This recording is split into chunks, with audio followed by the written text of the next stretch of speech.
palavra da salvação. Glória a vós, Senhor. Tenhamos a bondade de sentar um instante. Santo Agostinho, em um de seus livros, uma das suas frases, ele diz assim: seguir-te, Senhor, é difícil, é muito difícil, mas não te seguir é impossível. Nós sabemos, quando fazemos uma busca, um seguimento, seguir Jesus nos faz discípulos, então um discipulado de Jesus é desafiador. Nesse mundo que prega tantos valores contrários aos valores comunitários do Evangelho. O Evangelho prega viver em comunidade, o mundo prega individualismo. O Evangelho nos prega a caridade e o amor ao próximo, o mundo com o seu individualismo nos prega amor a si mesmo e aos bens. O Evangelho nos prega viver como irmãos na solidariedade, na fraternidade, cuidando da nossa casa comum. O mundo diz: usufrua a vida de qualquer jeito, se preocupe somente contigo, explore o que dá e o que não dá, e azar é dos outros, se está no teu nome é teu, faça como você quer. Os valores do mundo continuam sendo diferentes aos valores pregados por Jesus. Seguir Jesus é ter uma forma de viver, uma espiritualidade. Jesus mesmo diz aqui: o Espírito é que dá vida, a carne não adianta nada. Quem se apega no materialismo, quem se apega na carne, leva a vida de uma forma tão fútil, tão vazia, não consegue nem fazer a passagem, que é a morte, né? Fica preso, fica amarrado, não vai. O Espírito é que dá a vida. As palavras que Jesus nos fala são Espírito e verdade, e elas precisam ser compreendidas nessa caminhada que a gente faz, buscando chegar ao reino de Deus, à vida eterna, ao paraíso. Nós estamos aqui no capítulo 6 do Evangelho de João, praticamente todo mês de agosto, nós escutamos, são 69 versículos como os de hoje, então é um capítulo muito longo, onde Jesus se apresenta como o pão da vida. Ele é a Eucaristia, Ele se faz pão que dá vida, que nos sustenta nessa caminhada. Lembrava alguns domingos atrás, e lembremos, né? Jesus diz: eu sou o pão que desceu do céu. Os vossos pais comeram o maná no deserto e voltaram a sentir fome. Quem se alimenta de mim, quem me come, quem come deste pão que eu vos dou, nunca mais terá fome, nunca mais terá sede. Este pão cria, para nós chegarmos até ele, um costume, uma forma diferente de viver. Por isso a igreja preza tanto pela Eucaristia, prepara desde adolescentes, espera ter uma idadezinha de começar a compreender, precisa do ministério do catequista, para poder saber o que está recebendo. É o próprio Deus, nós nos alimentamos de Deus, é preciso ter essa consciência. Para a gente poder se alimentar dominicalmente, ou mais de uma vez durante a semana, como aqui, nós temos a graça de ter missa 2 vezes por semana, quartas e domingo, a gente precisa estar se sentindo sem nenhum pecado grave.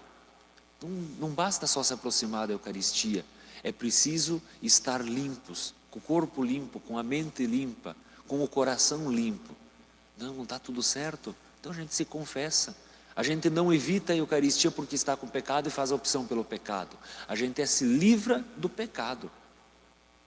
É que nem agora, hoje de manhã, estava frio, né, para sair de casa. Ainda tem bastante gente corajosa aqui, presente na igreja. Mas depois do banho, parece que o corpo se esquenta. Fica mais fácil de sair. Às vezes a gente precisa também este banho que é o confessar-se, para a gente poder esquentar-se novamente, aquecer o nosso espírito. Ainda sobre essa espiritualidade, esse modo diferente de viver, São Paulo, um profundo teólogo, conhecedor de Jesus, da sua espiritualidade, que fez uma experiência após a morte de Jesus.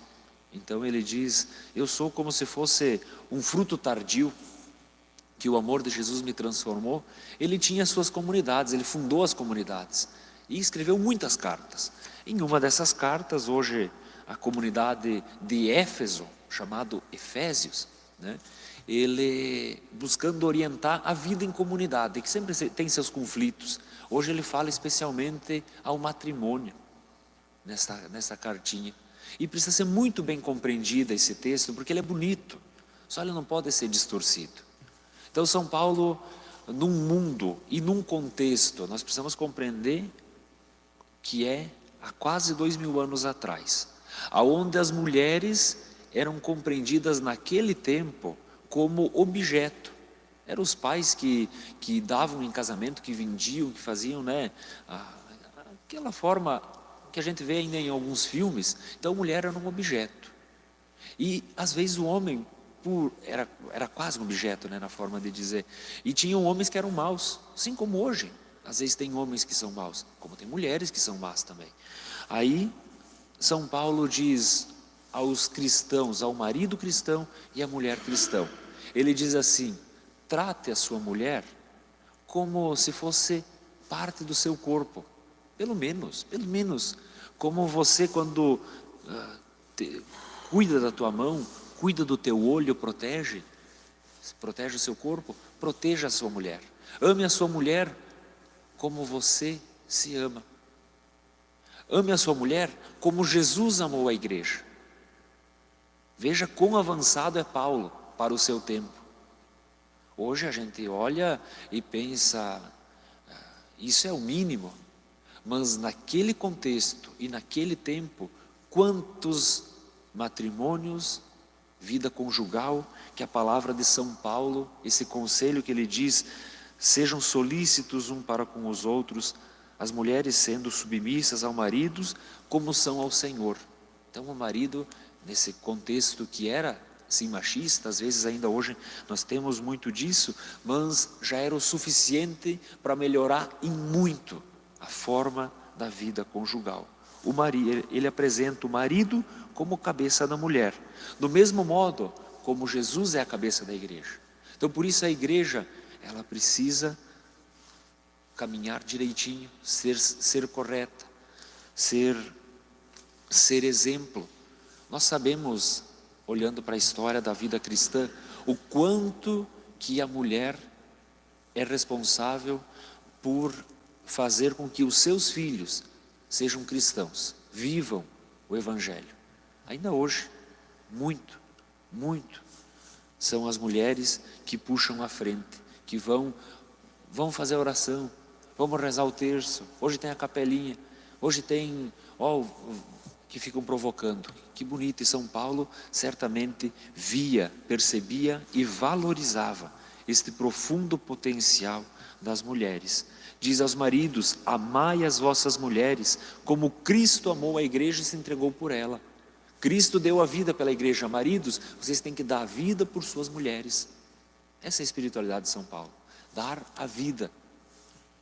Ele quis assim torná-la santa, purificando-a, banhando-a, unindo a palavra. Então precisamos levar a palavra de Deus para dentro do matrimônio, para dentro da casa. Assim é que o marido deve amar a sua mulher como ao seu próprio corpo. Aquele que ama a sua mulher, ama-se a si mesmo. Ninguém jamais odiou a sua própria carne. Ou alguém diz: eu não te quero mais, mão. Mesmo que o pé agora, eu fiz a cirurgia, né? E nesses dias mais frios, a gente sente dor um pouquinho, um encomichado, mas continuo amando. E ainda amo mais ainda, porque agora no momento dói um pouquinho, né? Então bota o peso na outra perna. Assim deve ser também no matrimônio. Às vezes dói o matrimônio. É nesse momento de dor, é o momento que você precisa mais cuidar. É o momento que você precisa mais amar. Pois é quando menos se merece o amor, é quando mais se precisa. O filho, a esposa, o marido, que menos merece, é aquele que naquele momento mais precisa do amor para transformar. Isto, de São Paulo, é um grande mistério. E ele interpreta, conforme olha a relação de Jesus com a sua igreja, ele convida nós a olharmos e fazermos as nossas relações assim também, inspiradas em Jesus. O que Jesus faria? Pensando assim, a gente vai longe, a gente constrói um mundo diferente, uma relação totalmente diferente.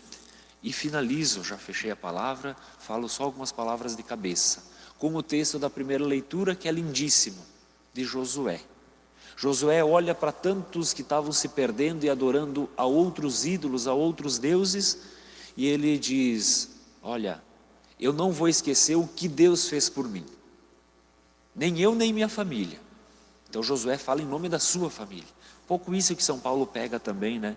Quando ele diz o homem é a cabeça da família, como Jesus é a cabeça da igreja, né? Ele diz: eu e minha família vamos servir ao Senhor, aconteça o que acontecer. E vós, que fareis?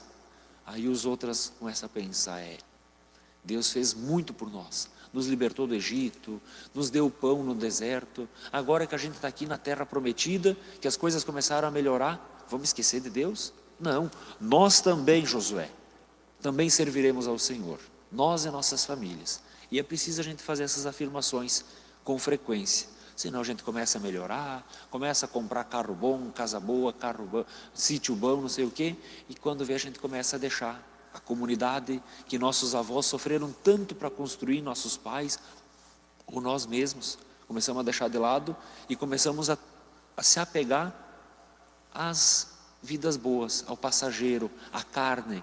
E a carne, o carro, a casa, sem o Espírito, sem Deus, cai num vazio. É uma grande armadilha que nossa sociedade corre, e faltam profetas, faltam leigos, faltam padres, diáconos